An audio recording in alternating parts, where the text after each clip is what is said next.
Yeah, once again a very good morning to all of you. Welcome back to this new platform जिसका नाम है career centric और मैं शुभम खंडरवानी आप सभी का एक बार फिर से हार्दिक स्वागत करता हूँ। दोस्तों देखिए, जिस तरह से हमारा क्लास 10th यानी कि सीबीएसई बोर्ड हो चाहे आईसीएसई हो चाहे यूपी बोर्ड हो, आप सभी जानते हैं कि इन सभी के सबके आप लोगों के एग्जाम कैंसिल हो चुके थे कोविड की वजह से। लेकिन यस, अब हमें एक बार बाउंस बैक करना होगा अपने कॉम्पिटिटिव लेवल को आगे बढ़ाने के लिए, अपने कॉम्पिटिटिव अप्रोच को आगे बढ़ाने के लिए और साथ में एक सेल्फ कॉन्फिडेंस जनरेट करना होगा। जी हाँ दोस्तों, ये एक ऐसा टाइम है कि आप भले 11th में आ गए लेकिन अभी भी आप इतना सीरियस नहीं होंगे पढ़ाई को लेकर। दोस्तों देखिए, ये 11th है। 11th को बहुत लोग कहते हैं कि first year is the rest year. जी क्या बोला मैंने? Yes, first year is the rest year. दोस्तों मैं फिर से आपको बता दूं कि ये फर्स्ट ईयर को आप रेस्ट ईयर मत बनाइए। ये एक ऐसा ईयर है कि आपको या तो बहुत ज्यादा परेशान करेगा आगे चल के, और या तो अगर आपने अभी मेहनत कर ली तो आपके लिए सारे रास्ते बहुत इजी वे में ओपन हो जाएंगे। अगर मैं कॉन्सेप्ट की दोस्तों अगर मैं बात करूं तो कॉन्सेप्ट भी एक हमें समझना होता है, बहुत अच्छे लेवल पे उसकी डेप्थ तक हमें जाना होता है, तब जाके हमें क्वेश्चंस का लेवल समझ में आता है। और फिर हमें 12th का अगर मैं जज करूं, चाहे मैं कोई भी कॉम्पिटिटिव एग्जाम को जज करूं, जैसे हमारा एनडीए का कॉम्पिटिटिव एग्जाम हो गए, उसमें भी दोस्तों मैथमेटिक्स आती है, उसमें भी 12th लेवल की भी मैथमेटिक्स आती है। और साथ में अगर मैं बात करूं जेई मेंस की, जी हाँ, जेई मेंस में भी आपको मैथ्स देखने को जरूर मिलेगी। और आप सभी को पता होगा कि जेई मेंस के लिए मैथ्स भी इंपॉर्टेंट है, यस, फिजिक्स भी and as well as chemistry भी। बहुत सारे बच्चे ऐसे हैं जो लोग 1 ईयर गैप देकर जेई मेंस के प्रिपरेशन करते हैं। क्यों? क्योंकि वो लोग कोचिंग पर पढ़ते हैं, साथ में उनको एक गाइडेंस की बहुत ज्यादा नीड होती है। उन सभी गाइडेंस को पूरा करने के लिए मैं यहाँ पे एक क्रैश कोर्स के साथ मैं एक सीरीज स्टार्ट कर रहा हूँ जिसका नाम है जीरो टू हीरो। जी हाँ, जिसका नाम है जीरो टू हीरो। दोस्तों देखिए, इस सीरीज में मैं कोई भी कॉन्सेप्ट बताऊंगा तो वो मैं आपको 3 लेवल पे बताऊंगा। किस तरह से? देखिए, एक मैं आपको बताऊंगा एकदम सिंपल अप्रोच, है ना, उसके बाद मैं आपको बताऊंगा मॉडरेट अप्रोच, ठीक है, और उसके बाद मैं आपको बताऊंगा कॉम्पिटिटिव अप्रोच, ठीक है। दोस्तों देखिए, पहले मैं सिंपल बताऊंगा, फिर moderate and then competitive approach. दोस्तों देखिए, हर टॉपिक आपका इसी तरह चलेगा, है ना। मैं 11th एनसीईआरटी से मैं स्टार्ट करूंगा, क्योंकि एनसीईआरटी वो चाहे आप यूपी बोर्ड के हो, चाहे आप सीबीएसई के हो, चाहे आप आईसीएसई के हो, एनसीईआरटी आप सब पढ़ते हैं। मैं बेस में वही लेके चलता हूँ इस सीरीज के दौरान। और साथ में मैं आप सभी से चाहता हूँ कि जिस तरह से मैं आपको गाइड करता हूँ, आप सभी मेरा सपोर्ट करिएगा। और साथ में हम सब मिलके मैथमेटिक्स को पूरा टारगेट के साथ, जी हाँ, 5 months के अंदर मैं इस पूरे सिलेबस को कंप्लीट करने की कोशिश करूंगा, और मैं कंप्लीट कर भी दूंगा दोस्तों। बस आपका सपोर्ट चाहिए। और किस तरह से अब मैं आपको बताने जा रहा हूं कि मैथ्स के लिए कौन कौन से चैप्टर इंपॉर्टेंट है 11th में, जो आपको कॉम्पिटिटिव एग्जाम में हेल्प तो करेंगे ही, और साथ ही साथ आपके एकेडमिक यानी कि आपके होम एग्जाम में, आप जिस भी स्कूल से हो वहां पे कोई हाफ ईयरली होगा, है ना, वहां पे आपका फाइनल एग्जाम्स होंगे, मंथली टेस्ट होंगे, उन सभी के लिए एक बेहतरीन लेवल पे मैं बेसिक से स्टार्ट करूंगा और आपको हेल्प जरूर होगी। तो दोस्तों चलिए स्टार्ट करते हैं आज का नया सेशन। और पहले मैं ये देखता हूं कि जितने भी नए व्यूअर्स हैं, मैं आप सभी से कहना चाहता हूं कि टेलीग्राम के थ्रू आप मुझ तक कोई भी डाउट हो वो आप मुझ तक पहुंचाइए, और मैं उनके सॉल्यूशंस आप तक पहुंचाऊंगा। टेलीग्राम का लिंक आपको डिस्क्रिप्शन बॉक्स में मैंने दे दिया है, आप वहां पे विजिट करिए और आपको लिंक अवेलेबल हो जाएगा। तो दोस्तों चलिए स्टार्ट करते हैं आज का सेशन। चलिए दोस्तों, अब हम कुछ चैप्टर्स के बारे में जानते हैं जो 11th एनसीईआरटी में है। जी हाँ, देखिए दोस्तों, देखिए जैसे मैंने पूरी लिस्ट इसमें मैंने लिखी है, अब आप देख पा रहे होंगे स्क्रीन पे बहुत अच्छे से। पहला आपका जो है वो है आपका क्या? सेट्स। ये आपका फर्स्ट नंबर पर है जिसका नाम है सेट। सेकंड नंबर पर आपका है relation and function. Third number पर आपको दिख रहा होगा ये मैथमेटिकल इंडक्शन। फोर्थ नंबर पे दोस्तों कॉम्प्लेक्स नंबर। फिफ्थ नंबर पे लीनियर इनइक्वालिटीज। सिक्स्थ पे permutation and combination, binomial theorem, इसी तरह से सीक्वेंस सीरीज, है ना, straight lines, conic section, 3 dimensional, limit and derivatives, statistics and probability. दोस्तों देखिए, ये मुझे बताने का आखिर मेन मकसद क्या था। अब आप सोच रहे होंगे कि सर ये तो ऑलरेडी बुक में लिखा है, मैं कब मना कर रहा हूँ। ये मैंने इसलिए दोस्तों यहाँ पे लिखा है क्योंकि आपको ये चीज अब पता होना चाहिए कि कौन सा चैप्टर का लिंक किसके साथ है। जी हाँ, तो देखिए दोस्तों, जैसे मैंने फर्स्ट चैप्टर को पकड़ा था, जैसे सेट थ्योरी है ना, तो सेट थ्योरी दोस्तों ये अपने आप में यूनिक चैप्टर है। तो मैं इसको सीधा मैं इसमें सिर्फ एक ना स्टार में बना दे रहा हूँ। स्टार का मतलब आप ये समझ जाना कि this chapter is unique, right. अब देखिए, जैसे आपने 10th क्लास में क्वाड्रेटिक इक्वेशन पढ़ा है, यस। आपने 10th क्लास में ट्रिग्नोमेट्रिक पढ़ा है, यस। आपने कोऑर्डिनेट ज्योमेट्री पढ़ा है, यस। अब देखिए, जैसे ये 3 डायमेंशनल है और ये कॉनिक सेक्शन है ना, तो 3 डायमेंशनल और कॉनिक सेक्शन का पूरा एक अपना कॉम्बो है, ठीक है। हम जब पढ़ेंगे इस चैप्टर को तो इन दोनों को हम कॉम्बो में पढ़ेंगे, ठीक है। देखिए, चैप्टर स्टार्ट करने से पहले इसीलिए मैं आपको बता रहा हूं कि पूरी बुक का जो कंटेंट है आपके पास, वो किस तरह से मैं उसको बाइफरकेट कर रहा हूं, किस तरह से उसको मैं सेग्रीगेट कर रहा हूं। देखिए, तो लिमिट एंड डेरिवेटिव जैसे आप देख रहे हैं, ये भी अपने आप में कॉम्बो है ना। लिमिट एंड डेरिवेटिव ये अपने आप में पूरा नया चैप्टर है, ठीक है, इसमें। और उसके बाद देखिए, यहाँ पे आप अगर देखेंगे तो स्ट्रेट लाइन और सीक्वेंस एंड सीरीज, ठीक है। मैं पढ़ाऊंगा तो आपको straight line and sequence and series दोनों एक साथ चलेगा, ठीक है। तो देखिए, ये सीक्वेंस एंड सीरीज हो गया और आपका क्या हो गया, स्ट्रेट लाइन। इस तरह मैं आपको बताऊंगा, ठीक है। अब आप देखिए, इसके बाद जैसे परम्यूटेशन एंड कॉम्बिनेशन और बाइनोमियल थ्योरम, इसका मतलब हो गया चैप्टर नंबर 6 एंड 7। ये दोस्तों 6 और 7 का एक ये पूरा मैं कॉम्बो बना रहा हूँ, क्योंकि देखिए बाइनोमियल थ्योरम आपको तभी आएगी जब आप परम्यूटेशन कॉम्बिनेशन सीखेंगे, ठीक है। अब आप देखिए इसके बाद, है ना, अब इसके बाद देखेंगे आप तो कॉम्प्लेक्स नंबर होगा। इसी को हम लोग यहाँ पे बोल देते हैं जो 10th क्लास का आपने जो क्वाड्रेटिक इक्वेशन पढ़ा है ना, जी हाँ, तो वही इसमें इसका यूज होता है, ठीक है। अब देखिए आप ये क्वाड्रेटिक इक्वेशन, उसके बाद मैथमेटिकल इंडक्शन, है ना। अब देखिए रिलेशन एंड फंक्शन और मैथमेटिकल इंडक्शन, ये दोनों चैप्टर का अलग से कॉम्बो है, ठीक है। ये दोनों चैप्टर हम लोग अलग से पढ़ेंगे फिर से, ठीक है। तो अब आप ये समझ गए होंगे कि कौन सा चैप्टर किसके साथ लिंक्ड अप है, क्योंकि देखिए हम लोग पढ़ते हैं लाइन से, सब चैप्टर है आप जिस स्कूल में होंगे, है ना, या आप सेल्फ स्टडी कर रहे हैं तब भी आप चैप्टर वाइज पिक करते हैं, लेकिन आपको ये पता होना चाहिए कि कौन सा चैप्टर किससे रिलेटेड है, राइट। अगर मैंने आपको माइनस पढ़ाया तो उसके पहले ही प्लस आएगा, जी हाँ। तो जिस तरह अगर मैं डिवाइड पढ़ाता हूं उसके पहले मल्टीप्लाई आता है, तभी आप डिवाइड सीखोगे, राइट। तो बिल्कुल सेम ऐसे ही यहाँ पे भी मैं इसी प्रोसेस के साथ आप सबको मैं गाइड करूंगा, ठीक है। तो दोस्तों इसका पहले आप पूरा स्क्रीनशॉट ले लीजिए, जिससे आपको ये मालूम होना चाहिए कि कौन सा चैप्टर किस तरह से मुझे पढ़ना है और क्या हमें इससे पूरा लिंक्ड अप होगा। तो देखिए दोस्तों, एक मैंने यहाँ पे एक स्टार बनाया था और मैं दूसरा स्टार में बना रहा हूँ, यस, प्रोबेबिलिटी है। देखिए दोस्तों, ये अपने आप में एक बिल्कुल अलग टॉपिक है प्रोबेबिलिटी, लेकिन प्रोबेबिलिटी में मैं आपको ये बता दूं कि प्रोबेबिलिटी का जो यूज होगा वो आपका परम्यूटेशन कॉम्बिनेशन के साथ होगा।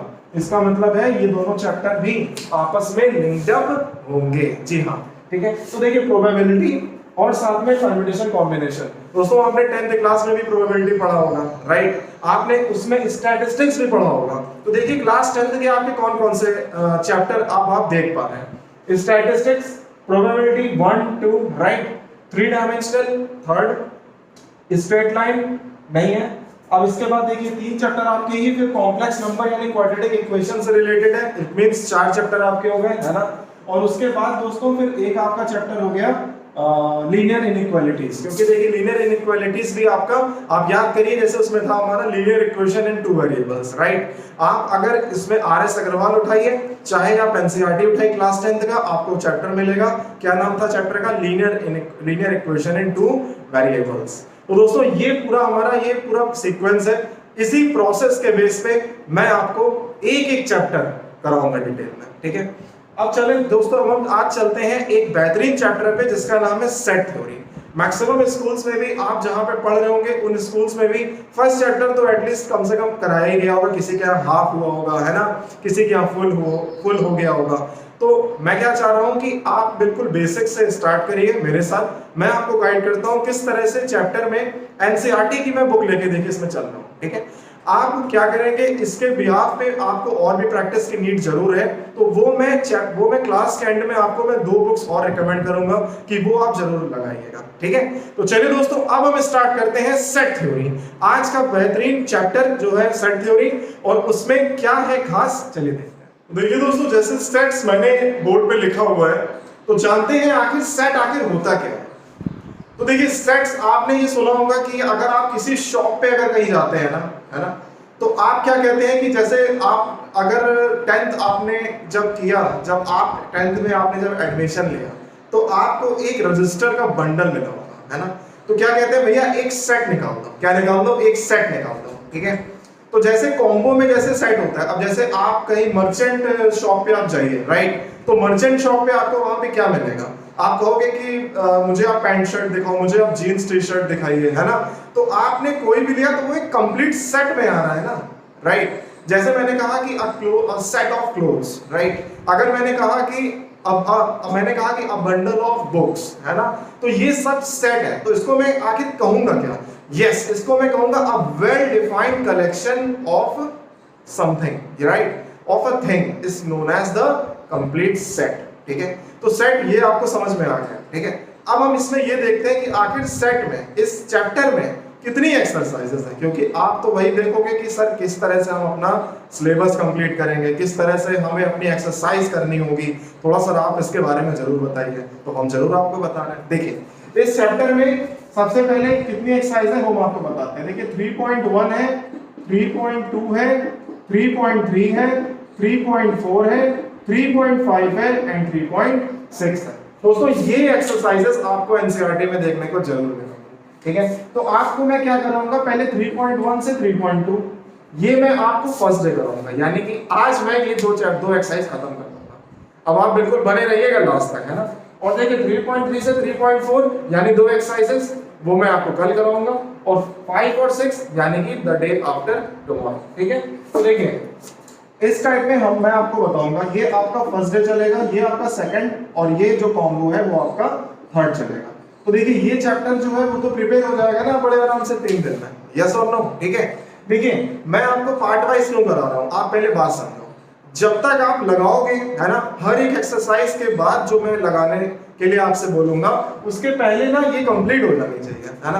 क्योंकि देखिए हर एक्सरसाइज का लिंक है अपनी पहली एक्सरसाइज से, राइट। तो मैं चाह रहा हूं कि आप टाइम लेंगे, है ना, जिस तरह से मैं बताता रहा हूं उस तरह से आप करिएगा, और मुझे बताना भी है भैया, है ना, हाँ जरूर बताना है, ठीक है। चलिए अब हम आज स्टार्ट करते हैं फटाफट 3.1 में आखिर हमें कितने की नीड है और किस तरह से हम इस चैप्टर को स्टार्ट करें। देखिए दोस्तों इस सेट चैप्टर में सबसे पहले हमें इसमें ये जानना होगा कि आखिर जो चैप्टर का नाम सेट है, इसका मतलब उसका कोई ना कोई नोटेशन होगा। बिल्कुल सही बात है ना, उसका क्या होगा, नोटेशन होगा। तो देखिए नोटेशन का मतलब ये मैथमेटिक्स में हर तरह का नोटेशन आप देखते होंगे। 10th क्लास में भी आपने कोई ना कोई नोटेशन पढ़ा, जैसे स्पीड को मैंने बोला s, स्पीड को बहुत सारे बुक्स में लिखा है v। तो देखिए v means velocity and speed, हालांकि वो दोनों अलग चीज है, लेकिन मैंने जो नोटेशन लिखा फिजिक्स में देखा जाए तो मैं उसमें v लिखता हूं, राइट। इसमें अगर मैं लिखूं तो मैं s लिख देता हूं। तो नोटेशन तो सबका बनता है, ठीक है। तो देखिए सेट का जो नोटेशन है वो आखिर क्या है वो जरा देखिएगा।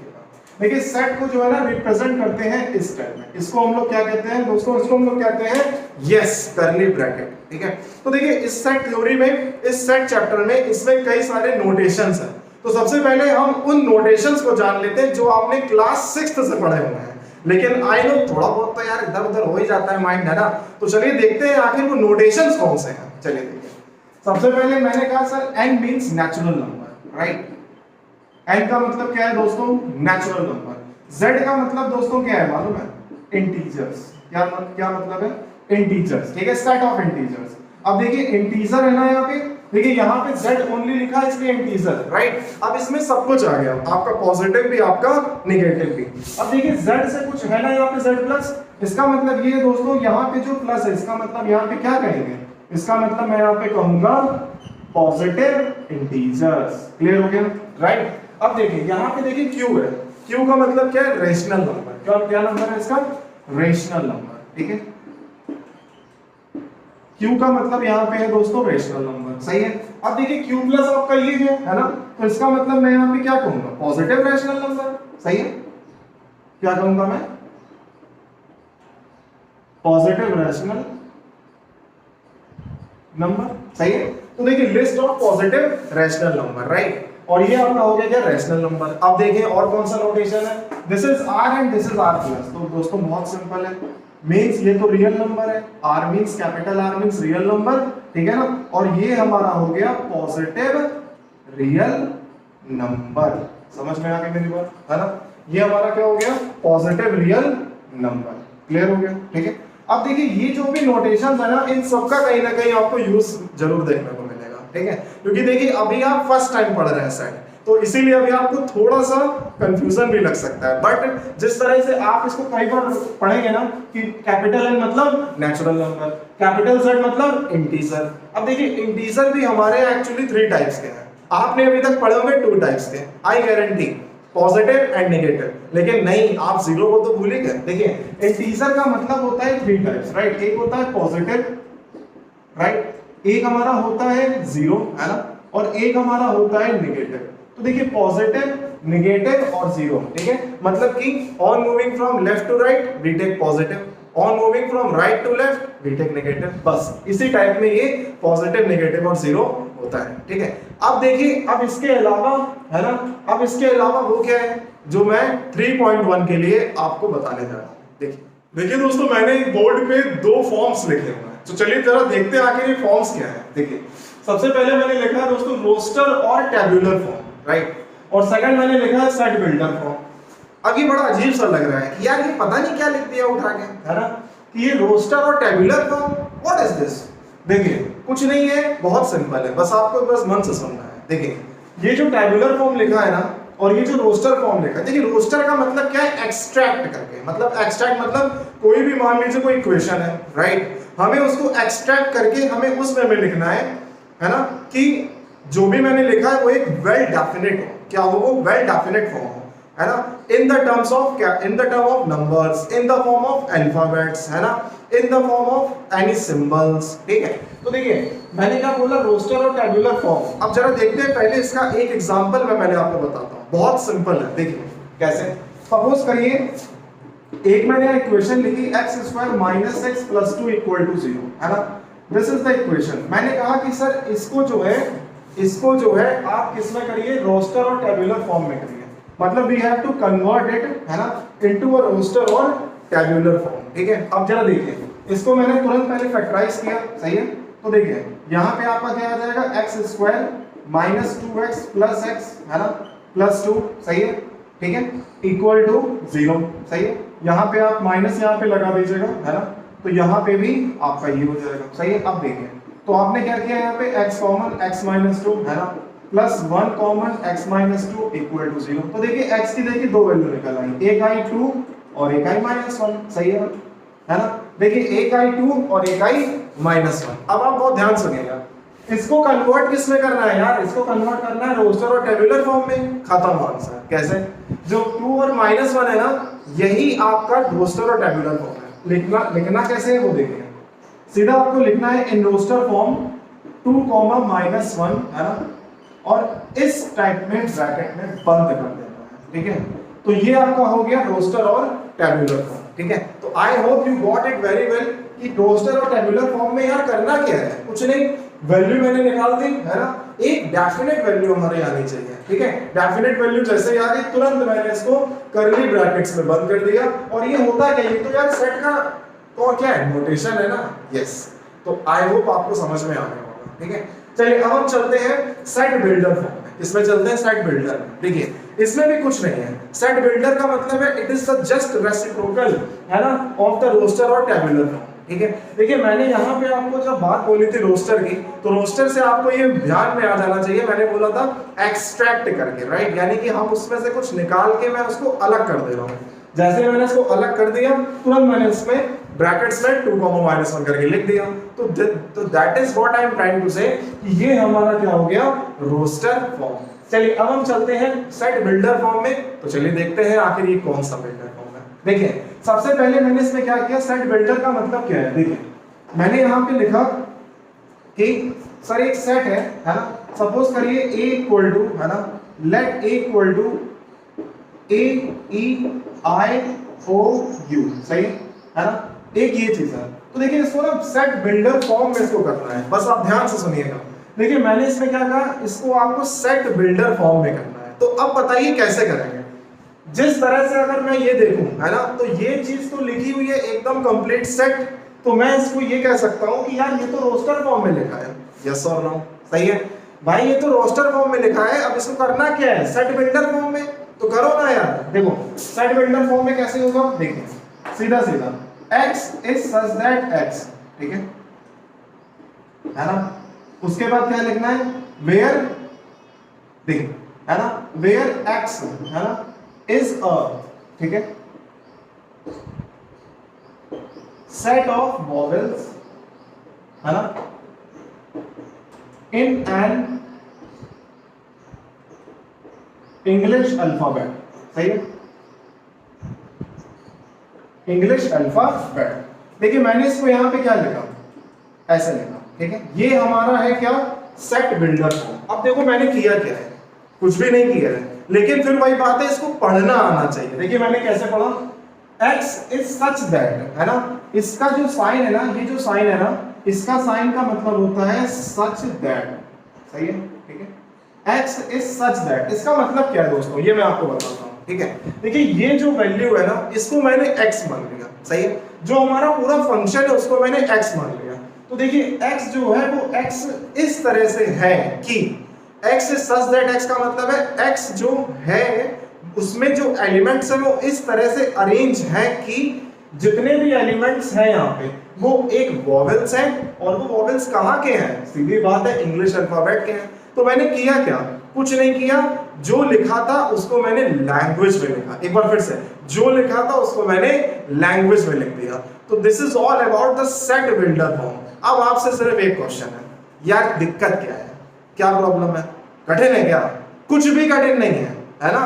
तो सेट बिल्डर फॉर्म आपका ये हो गया, और आपका क्या हो गया, रोस्टर फॉर्म आपका ये हो गया, सही है। अब मैं आपको बताता हूं फाइनाइट सेट और इनफाइनाइट सेट क्या होता है, लेकिन उससे पहले, है ना, यहां तक अगर आप सीख गए, राइट, तो अब आपका एक क्वेश्चन कंप्लीट, मतलब एक एक्सरसाइज कंप्लीट यार, यानी 1.1 कंप्लीट हो गई। देखिए बस इसमें कॉन्सेप्ट आपका यही था, एक था आपका सेट बिल्डर वाला और एक था आपका रोस्टर और टेबुलर वाला। तो इसी के साथ आपकी फर्स्ट एक्सरसाइज कंप्लीट हो जाती है। इट मींस 1.1, है ना, ये पूरी आपकी कंप्लीट हो गई।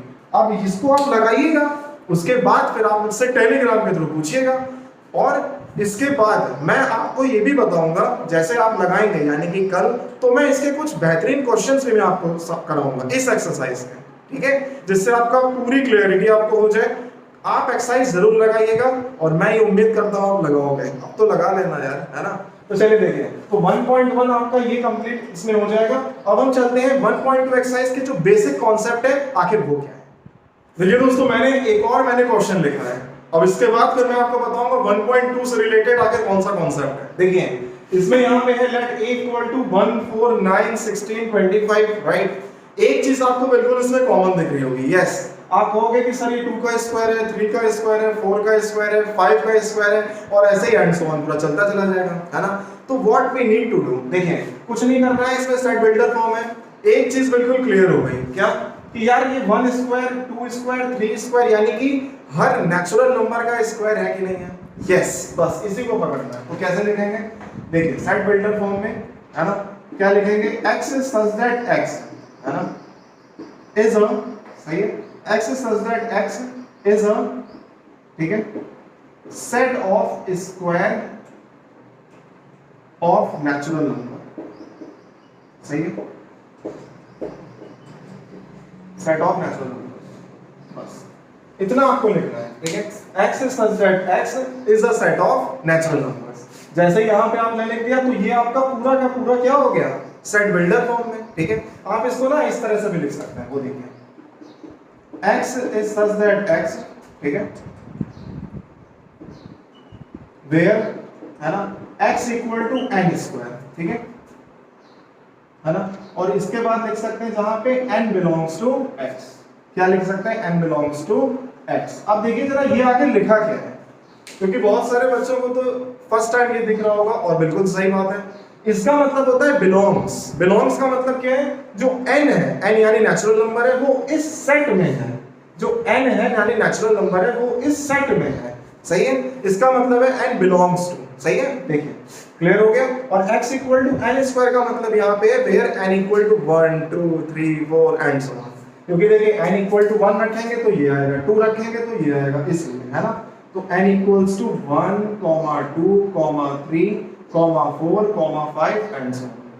आई hope you got it very well, सही है ना। ठीक है, अब हम चलते हैं इनफाइनाइट सेट और फाइनाइट सेट, चलिए देखते हैं क्या होता है।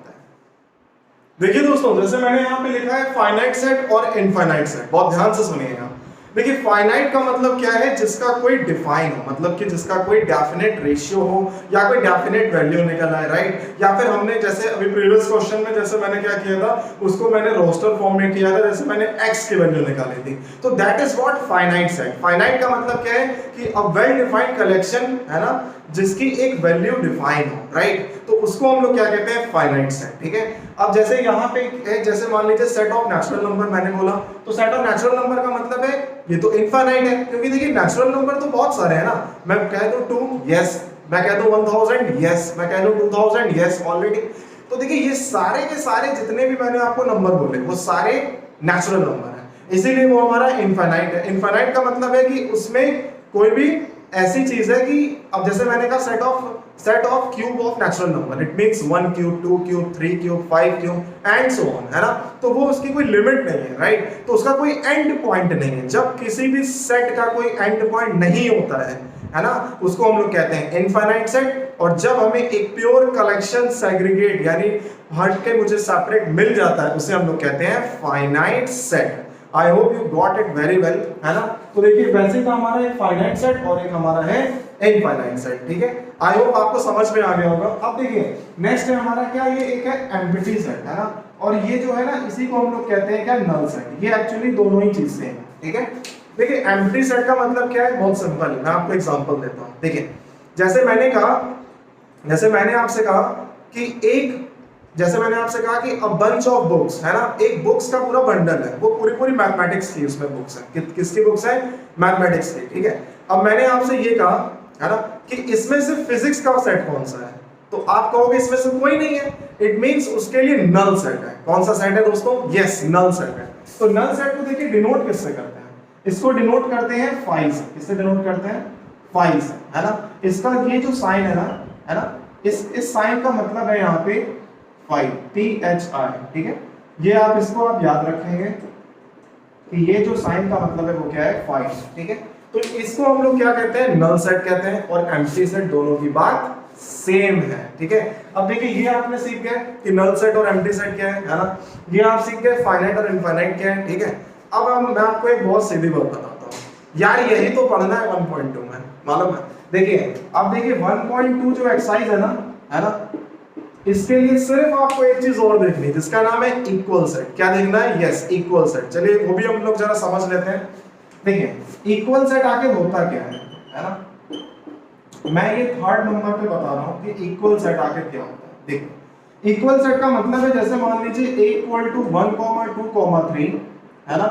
और मैंने अगर ये कह दिया कि B इक्वल टू 3, 2, 1, सही है ना। तो क्या ये इक्वल है, क्या ये इक्वल है, यस। मतलब the elements which are present in A that should be equal to the elements present in B। अगर ऐसी कंडीशन दोस्तों बनती है तो हम उसे क्या कहेंगे, इक्वल सेट, ठीक है। अब इक्वल सेट, एक बात बताइएगा, अगर मैं इसमें सिर्फ 1 मैं इसमें हटा दूं, क्या हटा दूं, सिर्फ 1, अब क्या ये इक्वल सेट है, नहीं, ठीक है।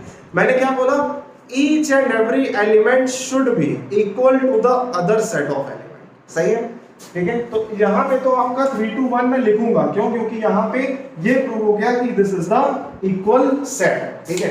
अब आप जरा ध्यान से सुनिए यार, 1.2 में आखिर क्या है, 1.2 में यही है। देखिए क्या कहेगा कि बताइए कौन सा फाइनाइट सेट है, कौन सा हमारा इनफाइनाइट सेट है, ठीक है। आई होप अब आपको समझ में आ रहा होगा कि कॉन्सेप्ट कितना सिंपल है ना।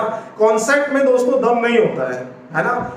आपके साथ थोड़ा ये प्रॉब्लम मैं फेस, जो मैं समझ पा रहा हूँ, आप ये करते होंगे कि आपको चैप्टर दिख तो रहा है लेकिन आप उसको सही से समझ नहीं पा रहे हैं। तो वो मैंने आपको क्लियर कर दिया कि किस तरह से 1.1 के लिए आपको जो कॉन्सेप्ट की नीड है वो मैंने आपको क्लियर किया, और 1.2 के लिए आपको जो कॉन्सेप्ट की नीड है वो मैंने आपको क्लियर किया, है ना।